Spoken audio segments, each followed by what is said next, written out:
Hello, good day, beautiful people. I am the inspirational Lady Noble 365. I trust that you are doing well, loving yourself and everyone around you. Today, I'd like to share some words of inspiration and some words of encouragement with you. And I was pondering on the word sufficient, being sufficient, growing into being an adult or, someone who is able to fend for themselves, take care of themselves, provide for themselves, most of the time able to bring solutions to their situations or things that they consider to be a problem. And I was considering also, what are the things that may stop a person from becoming self efficient in their path and on their journey?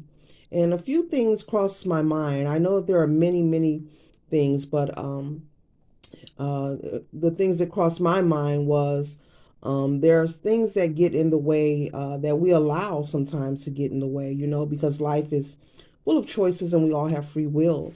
And one of them is we become codependent, we get into situations, for reasons of survival. It could be a situation where you choose to be with someone because maybe they are your resource, whether it's financial, maybe they are providing finances for you, maybe they are providing housing for you, or you choose to you're dating someone, you're in a situation, and maybe you break up with that person, but not even a couple of days later, you're connected to another person very swift and quickly without doing any releasing or healing.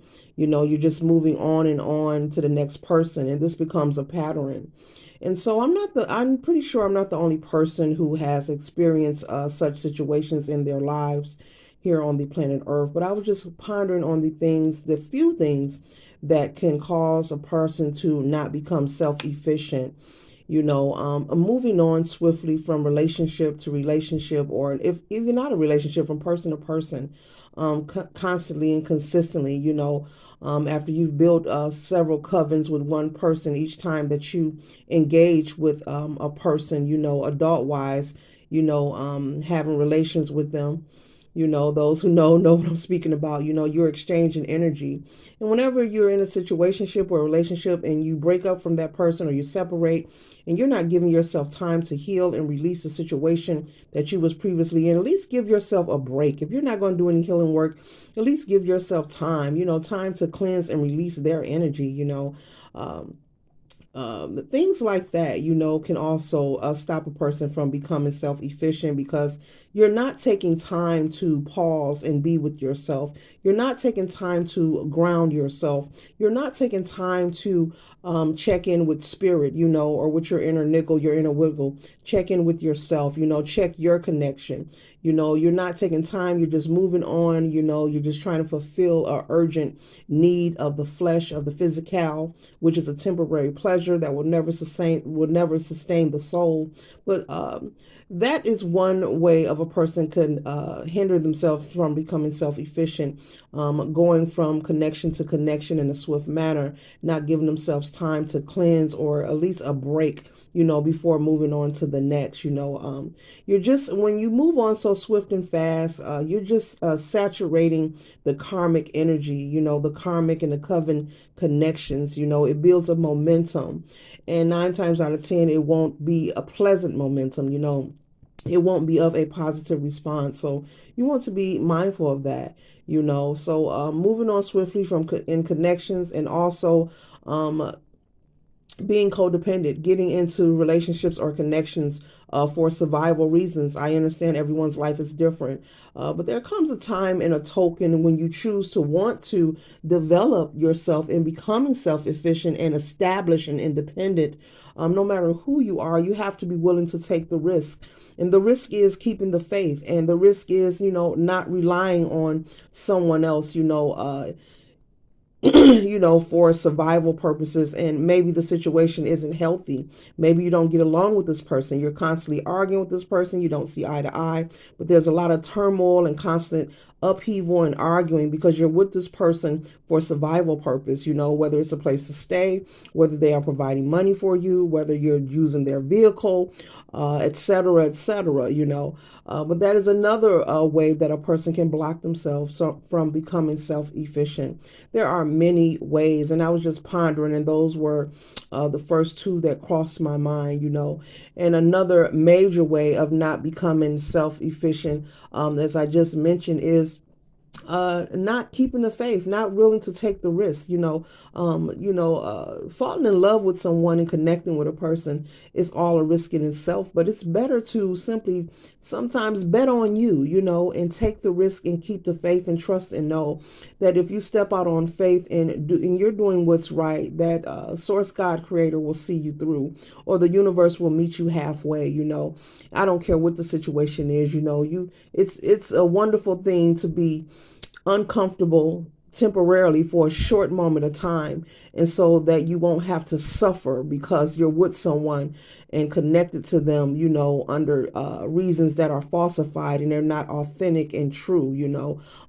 Basically you're with them not because you care, you're with them because, like I said, maybe they are providing for you in some way, and you're not providing for yourself. They're making life easier. It's better just to step out on faith and take the risk and work on being independent and self-efficient.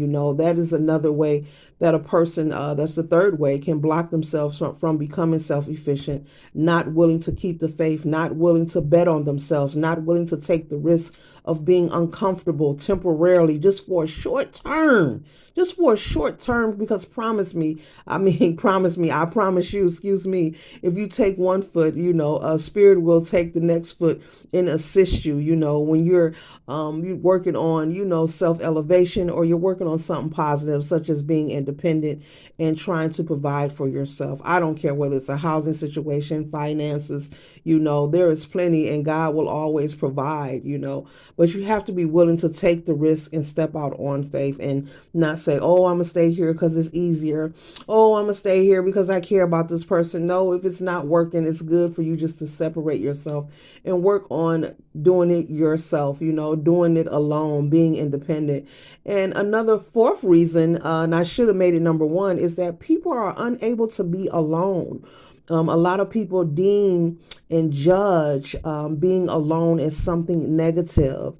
If someone sees someone alone, they often judge, like in a restaurant or a movie theater, they often judge that person.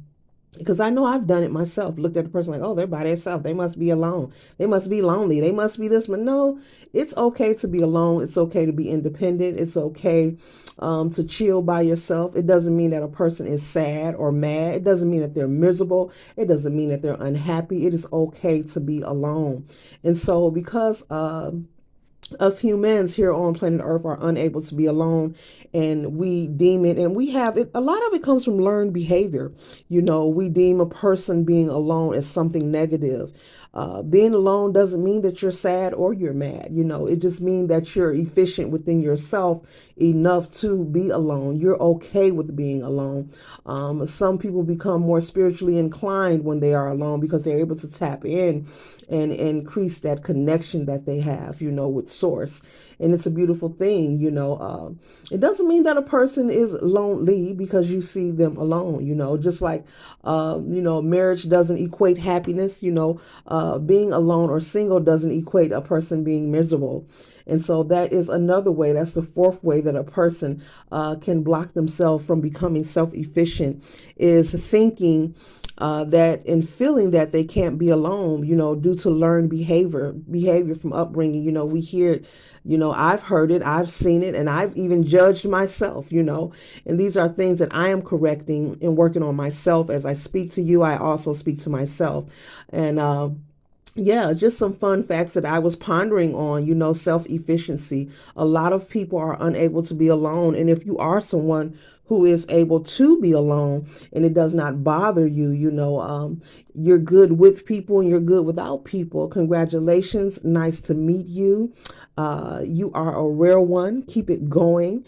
It's a beautiful thing. A lot of people cannot be alone, and another thing about being alone before I close this video out, when you have a lot of noise and static and friction going on around you, to me, it intercepts. I'm not saying you're cut off from Source God Creator, but it intercepts your spiritual connection. I don't care what your belief system is. When you're constantly bombarded with a lot of noise and action taking place 24/7. You know, if it isn't music, it's social media. If it isn't social media, it's TV, it's your friends, it's the text message.